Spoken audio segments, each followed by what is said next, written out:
क्रांती news, आवाज सर्वसामान्यांचा।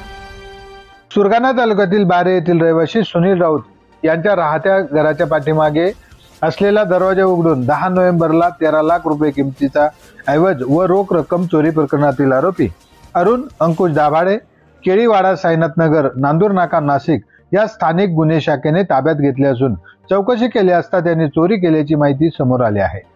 आरोपीला दिंडोरी न्यायालयात हजर केले असता न्यायालयाने 2 दिवस पोलीस कोठडीत सुनावणी आहे। सविस्तर माहिती पुढील प्रमाणे। बारे येथील रहिवासी सुनील राऊत यांच्या राहत्या घराचा मागील दरवाजा उघडून अज्ञात चोरट्यांनी चोरी केल्याची तक्रार बारे पोलीस ठाण्यात दाखल करण्यात आली होती।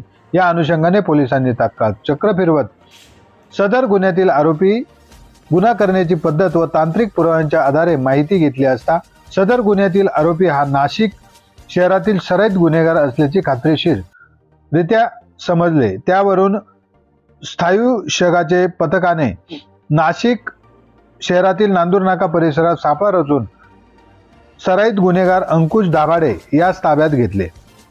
आरोपीला विश्वासात घेऊन सखोल चौकशी केली असता त्याने वरील घरफोडीचा गुन्हा केल्याची कबुली दिली आहे। आरोपीच्या ताब्यात सुमारे 17 तोळे सोने व रोख रक्कम रुपये 2,80,635 असा एकूण 6,92,410 रुपये किमतीचा मुद्देमाल हस्तगत करण्यात आला आहे। बारे पोलिसांनी आरोपीला दिंडोरी न्यायालयात हजर केले असता न्यायालयाने 2 दिवस पोलीस कोठडी सुनावली आहे।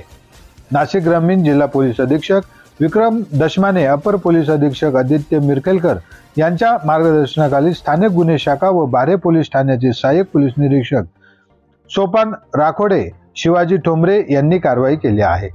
सराईत गुन्हेगारवर वरील गुन्हे भद्रकाली पोलीस ठाणे, Nashik road police station, Pimpalgaon police ठाणे, कळवण पोलीस ठाणे, पंचवटी पोलीस ठाणे, इगतपुरी पोलीस ठाणे, सुरगाणा पोलीस ठाणे अशा ठिकाणी गुन्हे दाखल आहेत। महाराष्ट्र क्रांती न्यूज साठी प्रतिनिधी लक्ष्मण बागुल, बोरगाव, सुरगाणा। अशाच नवनवीन बातम्या पाहण्यासाठी आमच्या महाराष्ट्र क्रांती न्यूज या YouTube चॅनलला लाईक करा, सबस्क्राईब करा आणि बेल आयकॉनला प्रेस करा।